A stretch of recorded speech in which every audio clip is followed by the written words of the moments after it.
तो प्यारे बच्चों, अपने लास्ट लेक्चर में हमने क्या पढ़ा था वो थोड़ा सा हम एक रिकैप ले लेते हैं। हमने प्योरली इंडक्टिव और प्योरली कैपेसिटिव सर्किट के बारे में पढ़ा था, जहाँ पे कि हमने देखा कि ईएमएफ और करंट के बीच में, यानी इंस्टेंटेनियस ईएमएफ और इंस्टेंटेनियस करंट के बीच में कुछ तो भी फेज डिफरेंस होता है वहाँ पे। तो हमने प्योरली इंडक्टिव सर्किट में क्या देखा कि प्योरली इंडक्टिव सर्किट के अंदर में जो हमारा ईएमएफ है वो लीड कर रहा होता है करंट से। तो ये हमने करंट लिया था फेजर डायग्राम के अंदर, ये हमने ईएमएफ लिया था अक्रॉस द इंडक्टर, और हमने देखा था कि ईएमएफ लीड कर रहा है करंट से, कितने से, 5/2 से। सिमिलरली हमने प्योरली कैपेसिटिव सर्किट देखा और वहाँ पे हमने देखा कि वहाँ पे जो ईएमएफ है वो लैग कर रहा है, ईएमएफ लैग कर रहा है करंट से, ईएमएफ अक्रॉस द कैपेसिटर वो लैग कर रहा है करंट से, कितने एंगल से, π/2 से, π/2 से वो लैग कर रहा है। तो ये चीज़ हमने देखी थी प्योरली इंडक्टिव और प्योरली कैपेसिटिव सर्किट में। प्योरली इंडक्टिव सर्किट में हमने देखा था कि प्योरली इंडक्टिव सर्किट में जो इंडक्टर है उसका एक इंडक्टिव रिएक्टेंस होता है, यानी कि opposition to the flow of AC, जिसको हम बोलते हैं ओमेगा इंटू एल या 2πf/L। तो हमने देखा था कि जो इंडक्टिव रिएक्टेंस यानी opposition to the alternating current by the inductor is directly proportional to the frequency of the alternating current. और दूसरा हमने देखा था एक्सी, एक्सी था 1/ωc, इसको ऐसा लिखें, या 1/2πf/C ऐसा भी लिख सकते हैं। इसको हम बोलते हैं कैपेसिटिव रिएक्टेंस, यानी कि opposition provided to the alternating current by the capacitor which is inversely proportional to the frequency of the alternating current. तो इंडक्टिव रिएक्टेंस और कैपेसिटिव रिएक्टेंस की बात हमने देखी थी। अब हम देख रहे हैं डिस्टेंस हमारा अगला सर्किट, जिसको हम बोलते हैं सीरीज़ LCR सर्किट। तो हमारा अगला सर्किट जो है it is called as series LCR circuit. नाम से ही आपको समझ में आ रहा होगा, ये एक ऐसा सर्किट है जिसमें हम सीरीज़ में कनेक्ट करते हैं एक इंडक्टर को, एक कैपेसिटर को और एक रेजिस्टर को। इन तीनों को हम सीरीज़ में कनेक्ट करते हैं across N AC source.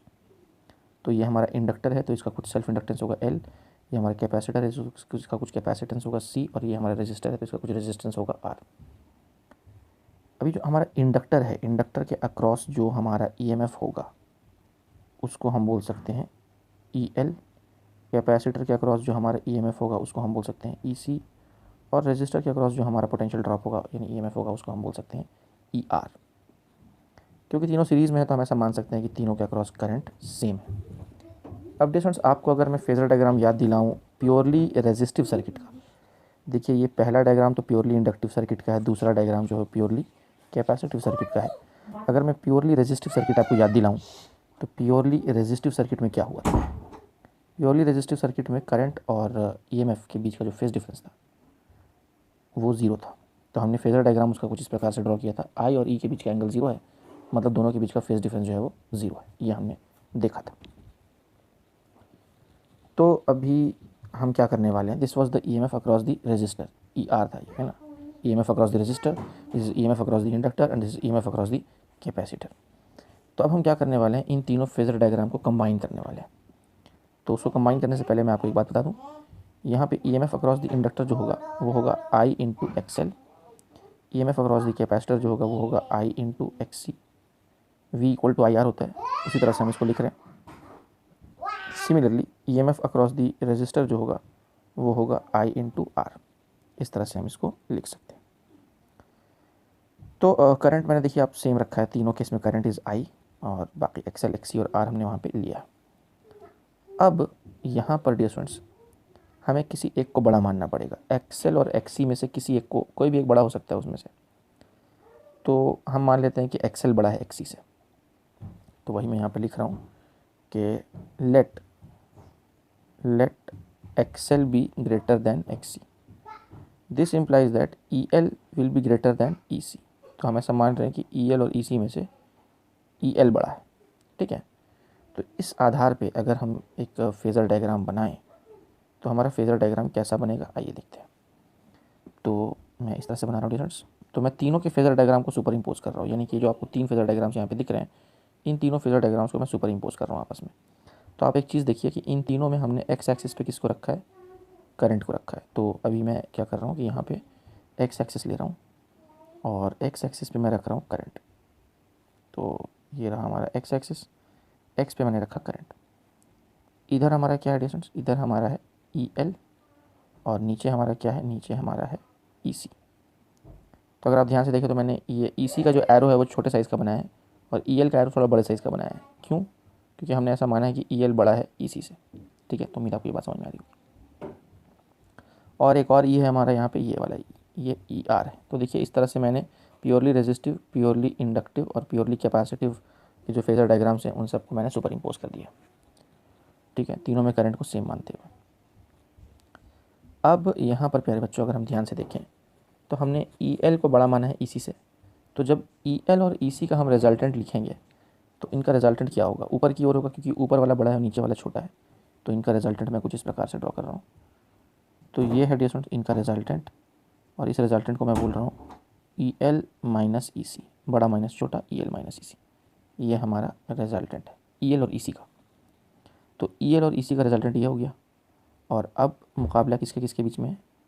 EL minus EC और ER के बीच में। इन दोनों में से जो रिजल्टेंट निकलेगा वही हमारा नेट EMF होगा।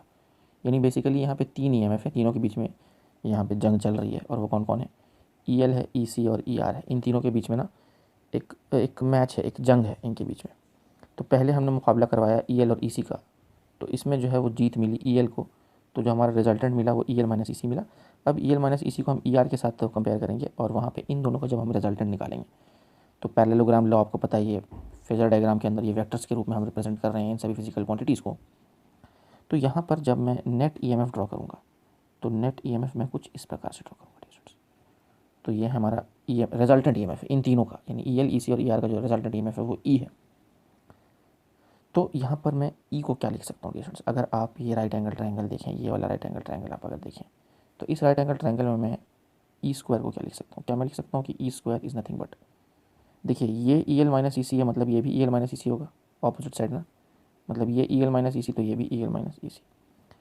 तो मैं बोल रहा हूँ E square is nothing but EL minus EC का होल स्क्वायर प्लस इस वाले का स्क्वायर, पाइथागोरस थ्योरम लगा रहा हूँ मैं यहाँ पर, ER का स्क्वायर, ऐसा लिख सकता हूँ मैं। और अगर मैं स्क्वायर रूट लगा दूँ बोथ द साइड्स तो क्या होगा? यहाँ से मैं स्क्वायर हटाऊँगा और इधर मैं रूट डाल दूँगा। तो क्या मैं इसको ऐसे लिख सकता हूँ? अब देखिए हमें तो पता है कि जो हमारा EL है वो I इंटू एक्सएल है, EC I into XC, ER I into R है। तो ये वैल्यूज़ हम EL, EC और ER की यहाँ पे सब्स्टिट्यूट कर सकते हैं। तो आइए देखते हैं कि वैल्यू सब्स्टिट्यूट करने के बाद हमें क्या मिलेगा। Let's see. तो ये तो मैं लिख रहा हूँ E इज इक्वल टू, पहले मैं वही इक्वेशन दोबारा से लिख देता हूँ, EL माइनस EC का होल स्क्वायर माइनस ER का स्क्वायर। अब मैं यहाँ वैल्यूज पुट करता हूँ तो ये हो जाएगा I into XL minus I into XC का होल स्क्वायर माइनस ER की जगह पर मैं लिख रहा हूँ I इंटू R का होल स्क्वायर। तो उम्मीद है आपको ये स्टेप समझ में आया होगा। अब इसको हम फर्दर लेके चलते हैं स्टूडेंट्स। तो ये क्या हो जाएगा? इसको मैं ऐसे ही लिख रहा हूँ I इंटू एक्सएल। ये एक काम करते हैं, इन दोनों में से मैं I के स्क्वायर को कॉमन निकाल लेता हूँ। तो ये हो जाएगा एक्सएल माइनस XC का होल स्क्वायर माइनस ये हो जाएगा I square into R square. तो उम्मीद आपको ये समझ आया होगा कि इन दोनों में से मैंने कैसे I के स्क्वायर को बाहर निकाल लिया, क्योंकि आप इसको एक्सपैंड करेंगे ना A minus B whole square में, तो ये A square plus B square minus 2AB होगा। तो तीनों टर्म्स में I स्क्वायर आएगा। तो आप I स्क्वायर को बाहर निकालेंगे ना तो देखिए यही बचेगा आपका एक्सएल माइनस XC का होल स्क्वायर। आप चाहें तो क्रॉस चेक करके देख सकते हैं।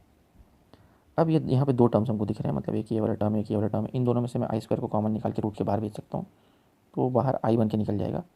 और अंदर क्या बचेगा? अंदर बचेगा एक्सएल माइनस XC का whole square minus R square, ये ऐसा बचेगा। ठीक है, अभी हाँ यहाँ पे माइनस नहीं होगा स्टूडेंट्स, यहाँ पे प्लस साइन है, पाइथागोरस में हमने यहाँ पे प्लस साइन लिया हुआ है। ठीक है, तो ये प्लस है, बेसिकली गलत लिख दिया था मैंने यहाँ पे गलती से। ओके, इधर हमारे LHS में क्या है? E है। और अब इसको फर्दर सॉल्व करते हैं तो हम इसको लिख सकते हैं E upon I is nothing but root under, थोड़ा रीअरेंज करके लिख रहा हूँ, R square plus XL minus XC का होल स्क्वायर। और E अपॉन आई ही हमारा क्या है? यही तो हमारा रेजिस्टेंस होता है, और इस केस में हम उसको Z से रिप्रेजेंट कर रहे हैं, इम्पीडेंस बोलते हैं हम इसको। तो this Z is called as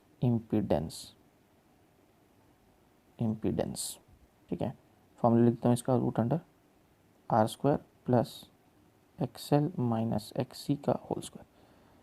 this is the formula for impedance जो आपको मेमोराइज करना है। अब ये इम्पीडेंस क्या है students? Impedance is again opposition to the flow of alternating current, opposition to AC। पर ये ऑपोजिशन किसके द्वारा किया जा रहा है? इस ऑपोजिशन में रेजिस्टर, इंडक्टर और कैपेसिटर तीनों शामिल हैं, तीनों मिल के जो पोजीशन दे रहे हैं एसी के फ्लो को, उसी को हम इम्पीडेंस बोल रहे हैं। डिस्टेंस आपको याद होगा जब अकेला था इंडक्टर, जब इंडक्टर अकेला हुआ करता था तो उसके ऑपोजिशन को हम क्या बोलते थे? Inductive reactance. जब कैपेसिटर अकेला था तो उसके ऑपोजिशन को हम बोलते थे कैपेसिटिव रिएक्टेंस। और जब रेजिस्टर अकेला था तो उसके ऑपोजिशन को हम सिंपली बोलते थे रेजिस्टेंस। ठीक है। पर जब इनमें से कोई भी दो कंबाइंड रूप में आए तो फिर उनके कंबाइंड ऑपोजिशन को हम क्या बोलते हैं डिफरेंस? इम्पीडेंस। ठीक है। तो उम्मीद है आपको ये बात समझ में आई होगी। अच्छा, तो मुझे बताइए कि जो इम्पीडेंस इसका ऐसा यूनिट क्या होगा? तो याद रखिए कि इम्पीडेंस का ऐसा यूनिट भी ओम ही होगा, क्योंकि आप इस हिसाब से देखिए, इसी की जगह पर हमने ये लिखा है वोल्ट अपॉन एम्पियर को ही हम ओम बोलते हैं डिस्टेंस। तो हम इस बात को मेंशन कर सकते हैं कि the SI unit of XC is equal to SI unit of XL is equal to SI unit of impedance. इस सब का ऐसा यूनिट सेम है which is equal to volt, sorry ohm. ये सब रेजिस्टेंस है ना, ये सब ओम, सिंबल इस तरह से ले लीजिए आप, ओम। ठीक है। तो इस बात को आपको ध्यान में रखना है। और मेरे बच्चों एक और बात यहाँ पे ध्यान देने वाली ये है कि अगर सपोज़ यहाँ पर तीन में से कोई दो ही लोग होते, जैसे ये सर्किट में आपको तीन कंपोनेंट्स दिख रहे हैं, इंडक्टर, कैपेसिटर और रेजिस्टर। मान लीजिए अगर इनमें से सिर्फ दो होते सर्किट में तो क्या होता, आइए देखते हैं। तो मान लीजिए पहला एग्जांपल मैं ले रहा हूँ, अगर मैं लूँ एलसी सर्किट, तो एलसी सर्किट के अंदर क्या होगा? सिर्फ इंडक्टर होगा और कैपेसिटर होगा, रेजिस्टर नहीं होगा। तो इस केस में जो हमारा इम्पीडेंस होगा, देखिए जनरल फार्मूला तो हमें पता है, ये रहा जनरल फार्मूला। अभी हमने किसको नहीं लिया यहाँ पे? रेजिस्टर को नहीं लिया, तो फिर रेजिस्टेंस यहाँ से गायब कर देंगे। यहाँ से जब रेजिस्टेंस को गायब करेंगे तो हमें क्या मिलेगा? हमें simply distance z is equal to XL minus XC का होल स्क्वायर मिलेगा, जिसको आप सॉल्व करेंगे तो ये सिंपली एक्सएल माइनस एक्सी हो जाएगा। तो z को हम बोल सकते हैं एक्सएल माइनस एक्सी। किस केस में? एलसी सर्किट के केस में। वही अगर हम बात करें डियर स्टूडेंट्स आरसी सर्किट की, आरसी सर्किट, यहाँ पे आर और सी हैं, इंडक्टर को गायब कर दिया हमने, तो z का जो जनरल फार्मूला है वो क्या है? वो है R square plus XL minus XC का होल स्क्वायर। कौन नहीं है यहाँ? इंडक्टर नहीं है। इंडक्टर नहीं है तो हमारा इंडक्टिव रिएक्टेंस हम क्या कर देंगे? ज़ीरो कर देंगे। तो ये सिंपली हो जाएगा आर स्क्वायर प्लस, देखिए माइनस का स्क्वायर तो प्लस हो जाता है, R square plus X C square, ये हो जाएगा हमारा। और तीसरा सर्किट हम लेते हैं एल आर सर्किट। तो अगर हम एल आर सर्किट लें तो एल आर सर्किट में इंडक्टर है, रेजिस्टर है, कैपेसिटर नहीं है, तो फिर हम एक्सी वाले टर्म को गायब कर देंगे और ये हो जाएगा आर स्क्वायर प्लस एक्सएल का स्क्वायर। तो उम्मीद है ये बात आपको समझ में आ गई होगी। तो ये सभी जो आपको फॉर्मूला दिख रहे हैं ये सभी इम्पीडेंस ही डिस्टेंस, मतलब एक से ज़्यादा कंपोनेंट अगर आ गए तो फिर उनका जो अपोजिशन होगा, कंबाइंड अपोजिशन, वो इम्पीडेंस कहलाएगा। तो ये सभी अलग अलग टाइप के इम्पीडेंस है एलसी सर्किट, आरसी सर्किट और एलआर सर्किट के द्वारा। तो उम्मीद है कि ये बात आपको समझ में आ गई होगी। तो अगर आपने यहाँ तक स्क्रीनशॉट्स नहीं लिए हैं तो मैं चाहूँगा कि आप ले लें। पहले आप ये स्क्रीनशॉट ले लें,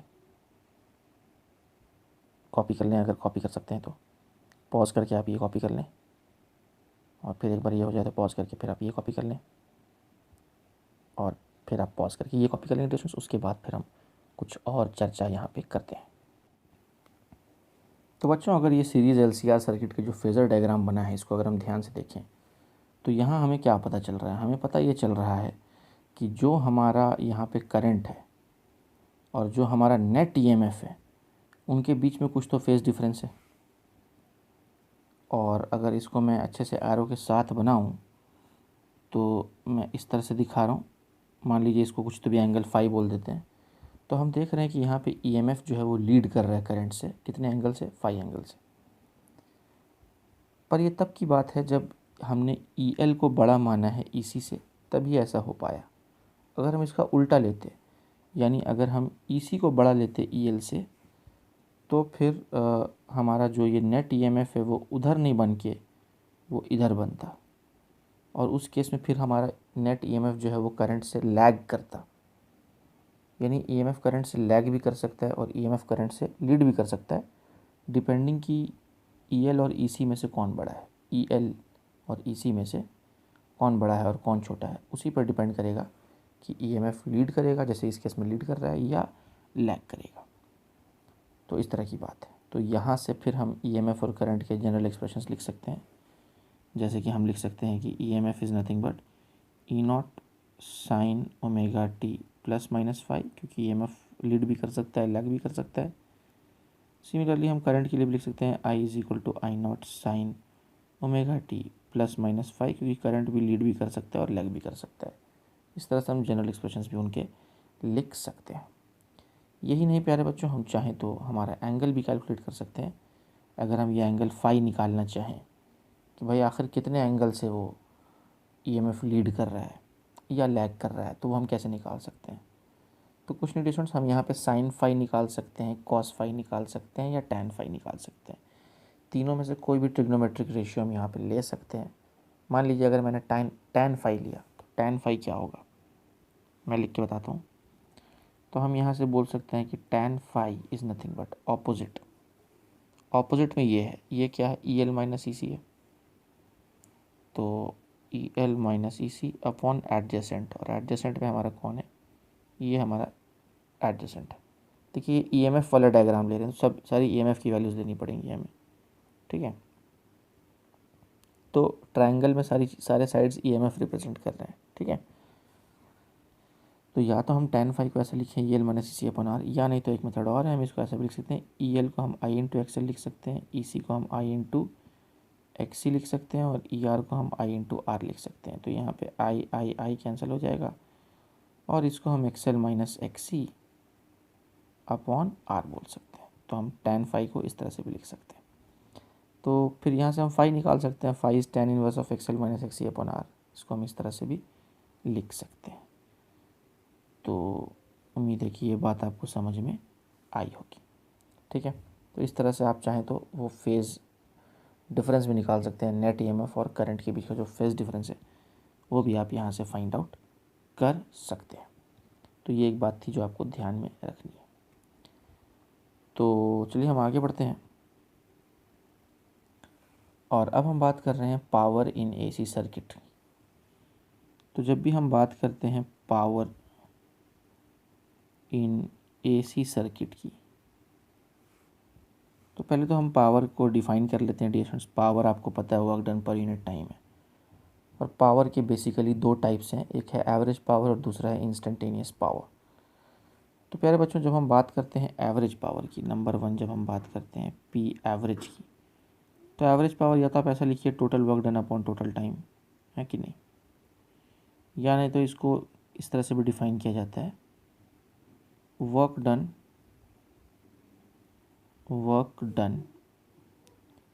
इन वन साइकिल। ये वर्क कौन कर रहा है, करंट, है ना। करंट को कुछ वर्क करना पड़ेगा ना।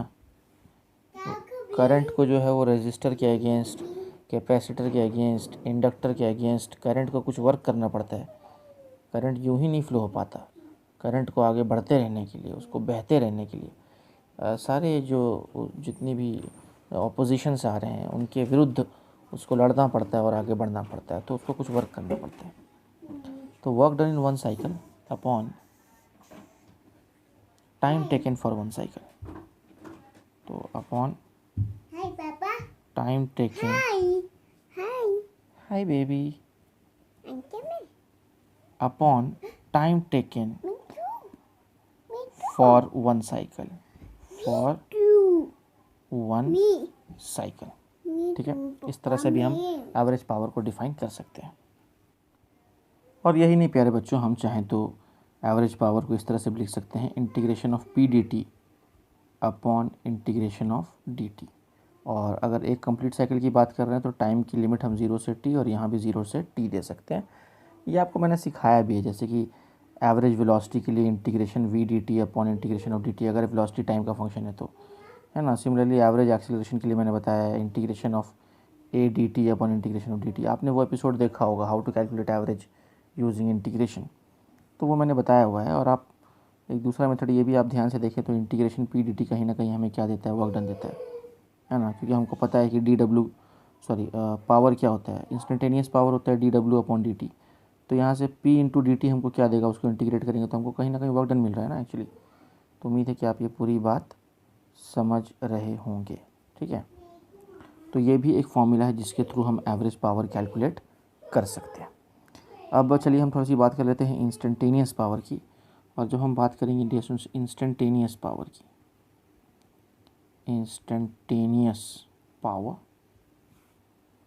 तो इंस्टेंटेनियस पावर का सिंबल हम तो सिंपली पी से रिप्रेजेंट कर देते हैं उसको। तो इंस्टेंटेनियस पावर हमारा क्या है डिस्टेंस, एक तो फॉर्मूला हम यूज़ कर सकते हैं D W upon D T. जैसे यहाँ पे हमने delta W upon delta T लिखा था, तो ये D W upon D T लिख सकते हैं। Small work done in small time का रेशियो हम इंस्टेंटेनियस पावर दे देगा हमें, power at a given instant of time. दूसरा मेथड ये है कि हम, जैसे कि हमको पता है ना इलेक्ट्रिकल पावर क्या होता है, इलेक्ट्रिकल पावर होता है वोल्टेज इंटू करंट। तो वही चीज़ हम यहाँ यूज़ कर सकते हैं instantaneous voltage into instantaneous current, यानी instantaneous EMF into instantaneous current. ये भी हम यहाँ पे यूज़ कर सकते हैं। इस तरह से हम इंस्टेंटेनियस पावर कैलकुलेट कर सकते हैं। ठीक है, तो अब इसी कॉन्सेप्ट को हम आगे बढ़ाते हैं और जो हमारा अगला टॉपिक है वह है power in AC circuit with resistor. तो हम बात कर रहे हैं power in AC circuit with resistor, यानी हम प्योरली रेजिस्टिव सर्किट की बात कर रहे हैं और प्योरली रेजिस्टिव सर्किट के केस में हम अपना पावर निकालना चाहते हैं। तो अभी हम मान लेते हैं कि जो हमारा ईएमएफ है वो ई नॉट साइन ओमेगा टी है। तो हमको पता है अगर सर्किट प्योरली रेजिस्टिव है तो यहाँ पे तो भैया ईएमएफ और करंट के बीच का फेज डिफरेंस ज़ीरो होता है, तो करंट भी हमारा क्या हो जाएगा, वो आई नॉट साइन ओमेगा टी हो जाएगा। अच्छा, सो नाइस। तो वो हमारा हो जाएगा I is equal to I not sine omega T हो जाएगा। ठीक है, देख लीजिए आप, फेज डिफरेंस ज़ीरो है, क्यों, क्योंकि ये प्योरली रेजिस्टिव सर्किट है। ठीक है, तो अब यहाँ पे हम क्या कर सकते हैं, अब यहाँ पर एवरेज पावर निकालने के लिए मैं ऐसा लिख रहा हूँ, average power is nothing but integration P D T upon integration of D T, zero से टी तक, ज़ीरो से टी तक। लिमिट्स हम बाद में पुट कर देंगे लास्ट में। तो अब ये जो हमारा पावर है, पावर की जगह पर मैं क्या लिख रहा हूँ, E into I into D T upon integration of D T. ठीक है, अब यहाँ पे ई और आई की वैल्यूज़ हम सब्स्टिट्यूट कर सकते हैं, यानी अगर आप ध्यान से देखें तो यहाँ पे ई और आई की वैल्यूज़ यहाँ ऊपर से हम सब्स्टिट्यूट कर सकते हैं। तो जब हम सब्स्टिट्यूट करेंगे तो ये क्या हो जाएगा, ये हो जाएगा E not sine omega T into I not sine omega T into D T और नीचे में इंटीग्रेशन ऑफ डी टी। अब आप इसको ध्यान से देखिए, यहाँ पे देखिए ई नॉट और आई नॉट ये दोनों क्या है, कॉन्स्टेंट्स है। Peak value of EMF and current ये तो कॉन्स्टेंट होता है, ये दोनों बाहर आ जाएंगे और अंदर क्या बचेगा डिस्टेंस, ये sine omega T into sine omega T, ये sine square omega T into D T. तो चलिए वही मैं लिखता हूँ अपने अगले पेज पे। तो मैं लिख रहा हूँ जो हमारा एवरेज पावर है it is nothing but E not और आई नॉट बाहर आ गया और अंदर बचा sign square omega T into D T और नीचे हमारा बचा distance integration of D T. और इनकी लिमिट्स अगर हम पुट कर दें तो ये ज़ीरो से टी और ये भी ज़ीरो से टी। तो नीचे जो डी टी है ये तो टी बन के upper limit minus lower limit होगा और ये हमारा टी माइनस ज़ीरो जो कि टी हो जाएगा। तो उसको मैं ऐसे लिख दे रहा हूँ E not into I not और ये कैपिटल टी नीचे आ गया यहाँ से। ठीक है, और हमारा इंटीग्रेशन ऑफ ज़ीरो से T sign square omega T D T क्या होगा। तो इसको जब हम सॉल्व करेंगे, और ये पहले भी आपको ये इसका डेरिवेशन बता चुका हूँ, अगर आप भूल गए तो आप नोट्स पलटा के देख लीजिए। स्टार्टिंग में average value of alternating current के केस में मैंने बताया है आपको। तो ये हमारा हो जाएगा डिस्टेंस टी बाई टू। तो इसको जब आप सॉल्व करेंगे तो ये हो जाएगा टी बाई टू, इतना part, this part will become T by two. तो बस इसके बाद हम इसको सॉल्व कर सकते हैं। ये देखिए ये टी और टी कैंसिल आउट हो जाएगा और ये सिंपली हो जाएगा E not into I not upon two. इसको हम ऐसा लिखें या इसको हम ऐसा भी लिख सकते हैं, E not upon root two into I not upon root two. इसको तोड़ के लिख दिया मैंने, क्यों, क्योंकि हम इसको अब लिख सकते हैं ई आर एम एस और इसको लिख सकते हैं आई आर एम एस। तो ये हो जाएगा E R M S into I R M S, that's it. तो देयरफॉर तो हमारा एवरेज पावर आया प्योरली रेजिस्टिव सर्किट के केस में, ये प्योरली रेजिस्टिव के लिए था, वो आ गया E R M S into I R M S. बहुत अच्छी बात है, उम्मीद है कि ये बात आपको यहाँ तक समझ में आई होगी। This was the power in average power in the case of purely resistive AC circuit, है ना। तो अब हम चलते हैं डियर स्टूडेंट्स LCR सर्किट में, और हम LCR सर्किट में जो है ना तो पावर डिसिपेटेड अगर हमें फाइंड आउट करना है तो हम कैसे फाइंड आउट कर सकते हैं उस पर भी हम चलेंगे।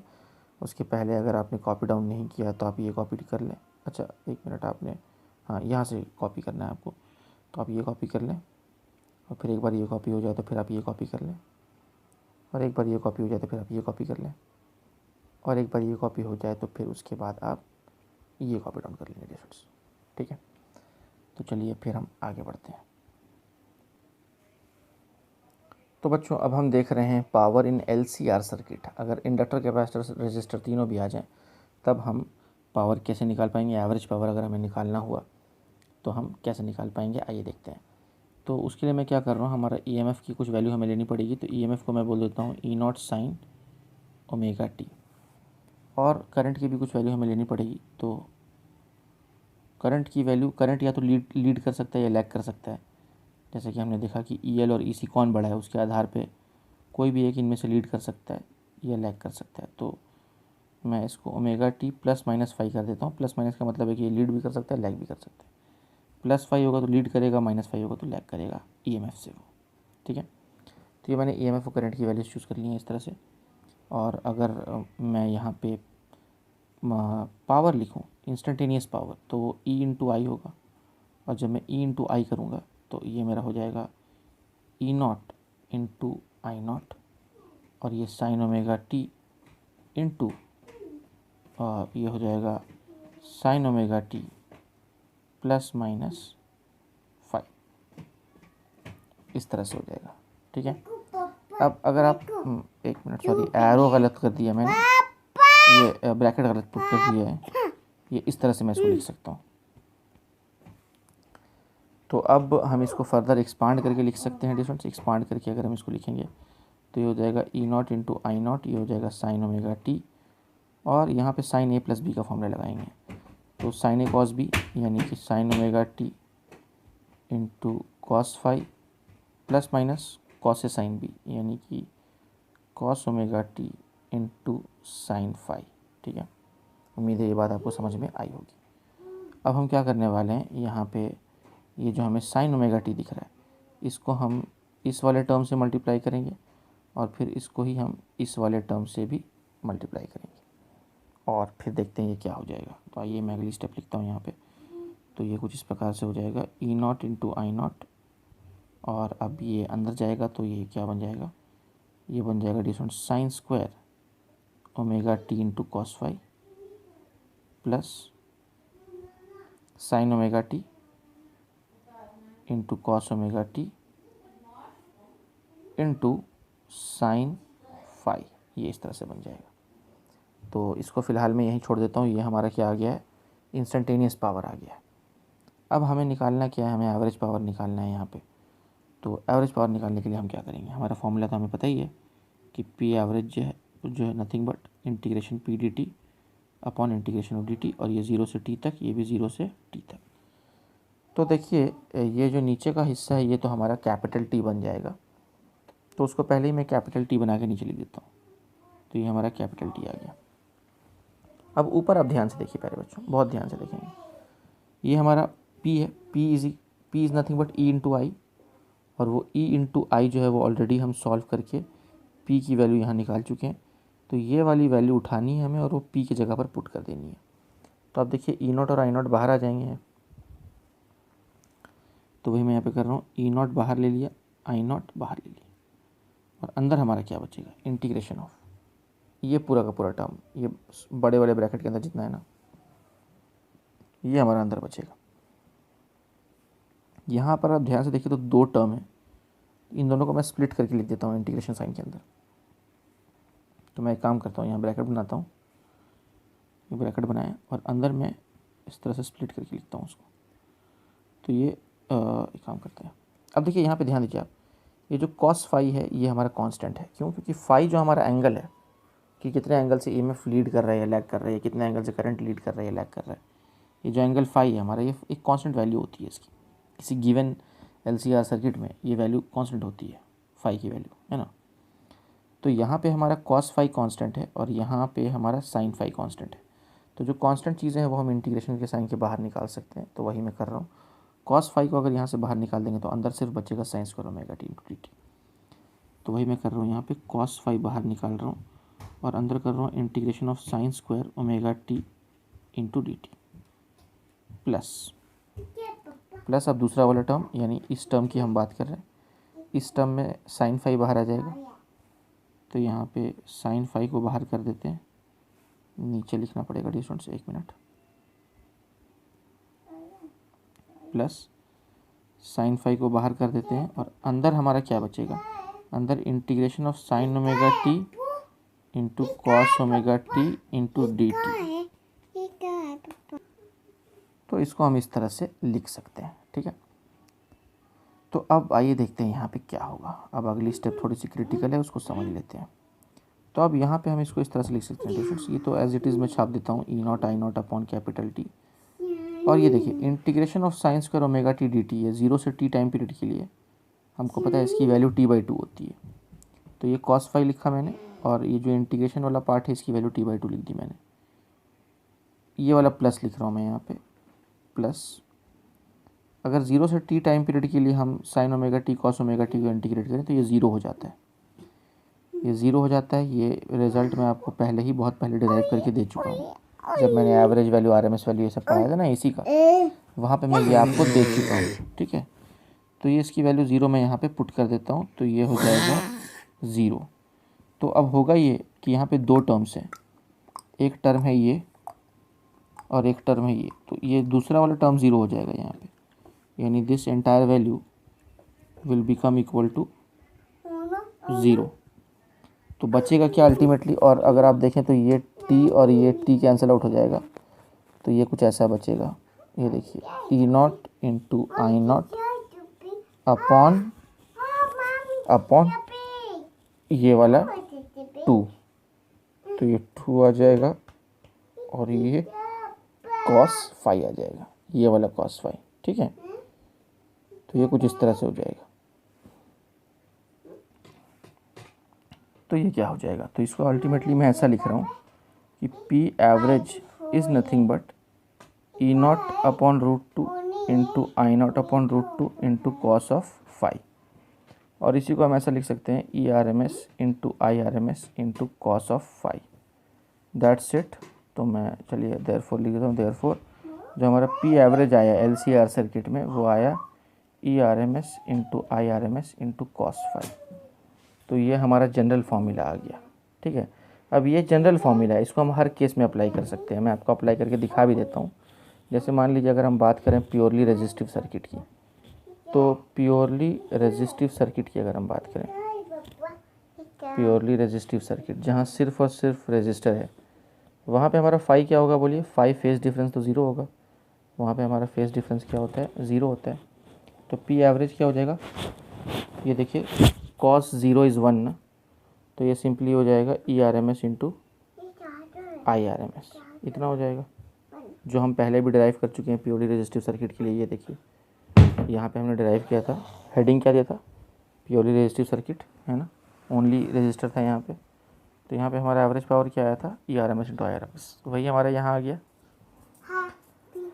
इस तरह की बात है। अगर हम बात करें case number 2 purely inductive circuit की, तो वो भी देख लेते हैं। अगर मैं बात करूँ नंबर 2, काम करते हैं, मैं इसको लिखता हूँ, हाँ, प्योरली अगर मैं इंडक्टिव सर्किट की बात करूँ तो वहाँ फाई की वैल्यू क्या होगी बताइए, आपको पता है फेज डिफरेंस वहाँ कितना होता है, फेज डिफरेंस π/2 होता है। तो यहाँ फाई के जगह पर हम π/2 पुट कर सकते हैं, cos 90 0 हो जाएगा, तो पी एवरेज क्या हो जाएगा, चलिए मैं लिख देता हूँ पूरा अच्छे से। तो यहाँ पे फाई जो होता है वो π/2 होता है, तो दिस इम्प्लाइज दैट जो हमारा पी एवरेज है वो क्या हो जाएगा, 0 हो जाएगा। यानी प्योरली इंडक्टिव सर्किट के केस में एवरेज पावर जो है वो 0 हो जाता है। तो ये एक बात हो गई। फिर हम बात करते हैं प्योरली कैपेसिटिव सर्किट की। तो प्योरली कैपेसिटिव सर्किट के साथ भी वही होगा डिफरेंस जो प्योरली इंडक्टिव के साथ हो रहा है। प्योरली कैपेसिटिव सर्किट की अगर मैं बात करूं तो यहाँ भी जो हमारा फाई है वो π/2 होता है, भले लीड हो या लैग हो, उससे क्या फ़र्क पड़ता है, मैग्नीट्यूड तो पाई/2 है। कॉस ऑफ माइनस थीटा भी तो प्लस कॉस थीटा ही होता है। तो कॉस 90 इज़ अगेन 0, तो again P average will be 0। तो यहाँ पे भी this implies that P average is again equal to 0। तो पता चला कि प्योरली कैपेसिटिव और प्योरली इंडक्टिव सर्किट में average power dissipated in the circuit is 0, और जो प्योरली रेजिस्टिव सर्किट है यहाँ जो पावर डिसिपेटेड है इसी को हम मैक्सिमम पावर भी बोल सकते हैं, मैक्सिमम पावर डिसिपेटेड, क्योंकि कॉस फाई की वैल्यू मैक्सिमम क्या होती है, 1 होती है, और यहाँ पे वो वैल्यू 1 है ना बेसिकली अगर आप देखें तो, ठीक है। तो यहाँ पे पावर भी मैक्सिमम कहलाएगा। दूसरी बात यहाँ पे ये है डिफरेंट कि जो कॉस फाई है, इस यहाँ पे इस फॉर्मूला में जो टर्म है कॉस फाई को हम बोलते हैं पावर फैक्टर। क्या बोलते हैं प्यारे बच्चों, यहाँ cos phi is called as power factor, ठीक है। तो ये एक बात है। कुछ और बातें हम करेंगे यहाँ पे ट्यूशन्स, पर उसके पहले मैं चाहूँगा कि आपने अगर यहाँ तक कॉपी नहीं किया है तो पावर इन LCR सर्किट, ये आप चाहें तो पॉज करके कॉपी कर लें। एक बार ये कॉपी हो जाए तो फिर पॉज करके आप ये कॉपी कर लें, और एक बार ये कॉपी हो जाए तो फिर पॉज करके आप ये कॉपी कर लें, और एक बार ये कॉपी हो जाए तो फिर आप पॉज करके ये कॉपी कर लेंगे ट्यूशन्स। उसके बाद हम कुछ और चर्चा करेंगे। तो प्यारे बच्चों यहाँ पे 2-3 बातें हैं। एक बात तो यहाँ पे ये है कि हम देख रहे हैं कि प्योरली इंडक्टिव सर्किट में पावर 0 है, और प्योरली कैपेसिटिव सर्किट में जो एवरेज पावर है वो 0 है। पावर 0 तो वर्क डन 0, पावर 0 तो इसका मतलब क्या है, इसका मतलब है कि work done by the alternating current इस केस में इक्वल टू 0 है। मतलब current, alternating current in this case is not doing any work, कोई वर्क नहीं कर रहा, इसीलिए इस करंट को हम बोलते हैं आइडल करंट। आइडल करंट क्योंकि ये करंट फ्लो तो हो रहा है उस सर्किट में लेकिन कोई वर्क नहीं कर रहा, ठीक है। तो इस बात को आपको ध्यान में रखना है। दूसरी बात यहाँ पे ये है कि जो हमारा पावर फैक्टर है, यहाँ पे हम जो देख रहे हैं पावर फैक्टर, इस पावर फैक्टर की एक और डेफिनेशन है डिस्टेंस, वो डेफिनेशन हम देख लेते हैं। तो पावर फैक्टर जो है, पावर फैक्टर उसका एक फॉर्मूला और है, और उसको हम बोलते हैं true power. True power upon apparent power, true power upon apparent power. तो ये जो पावर फैक्टर है ये तो हमको पता है, ये दिस इज कॉस फाई ना, इसके फॉर्मूला से मैं यहाँ लिख सकता हूँ power factor is nothing but cos phi. और कॉस फाई को मैं क्या लिख सकता हूँ, यहाँ से अगर इस फॉर्मूला को हम देखें तो हम कॉस फाई क्या, P average upon ERMS upon IRMS लिख सकते हैं। तो मैं लिख रहा हूँ P average upon ERMS into IRMS। यानी पता ये चला कि अगर इसको मैं इससे कंपेयर करूँ तो हमारा जो ERMS इंटू IRMS है वो क्या है, एपरेंट पावर है ना। यानी कि मैं अगर आपको इस तरह से बताऊँ तो ये पूरा का पूरा हमारा ट्रू पावर है, और इसमें ये कौन है, एपरेंट पावर। तो true power upon apparent power ही हमारा पावर फैक्टर है, ठीक है। तो उम्मीद है कि ये भी बात आपको समझ में आई होगी। और जो पावर फैक्टर कॉस फाई है ना, इसको हम इस तरह से भी निकाल सकते हैं। अगर मैं आपको वो पुराने वाले फेजर डायग्राम में ले चलूँ, ये चलिए वो फेजर डायग्राम आपके लिए दोबारा से बना देता हूँ मैं। तो आपको फेजर डायग्राम अगर याद हो तो फेजर डायग्राम हमने कुछ इस तरह से लिया था। यहाँ पे this was our current, this was our EL, this was our EC। हमने EL को बड़ा माना था EC से, तो हमारा ये क्या हो गया था, ये हो गया था EL माइनस EC। और ये यहाँ पर हमने इस तरह से जो है ना, ये हमारा ER था, और ये हमने नेट EMF यहाँ पे बना दिया था इस तरह से E, ठीक है। और इस एंगल को ही हमने फाई बोला था। तो पावर फैक्टर जो है कॉस फाई, उसको हम ऐसा भी लिख सकते हैं बेस अपॉन हाइपो, यानी ER अपॉन E, इस तरह से लिख सकते हैं। यानी तो हम उसको चाहें तो I into R upon I into Z भी लिख सकते हैं। ये टोटल EMF के लिए टोटल रेजिस्टेंस लेना पड़ेगा ना सर्किट का, हाँ जी। तो यहाँ से I कैंसिल हो गया, तो this implies that power factor का एक और फार्मूला आ गया, power factor is nothing but R अपॉन Z। ये भी एक बड़ा ही प्यारा फार्मूला है जो आपको ध्यान में रखना, ये काम आता है डिफरेंस यहाँ पे। तो मैं इसको यहाँ पे शामिल कर देता हूँ, power factor is true power upon apparent power which is cos phi which is nothing but R अपॉन Z, ठीक है। अब Z अलग अलग सर्किट में अलग अलग हो सकता है। Z का जनरल फार्मूला आपको पता ही है, root under R square plus XL minus XC का होल स्क्वायर। अब जैसा सर्किट होगा वैसा जेड की वैल्यू निकाल के आपको यहाँ पुट कर देनी है और आपका काम वहाँ पे हो जाएगा।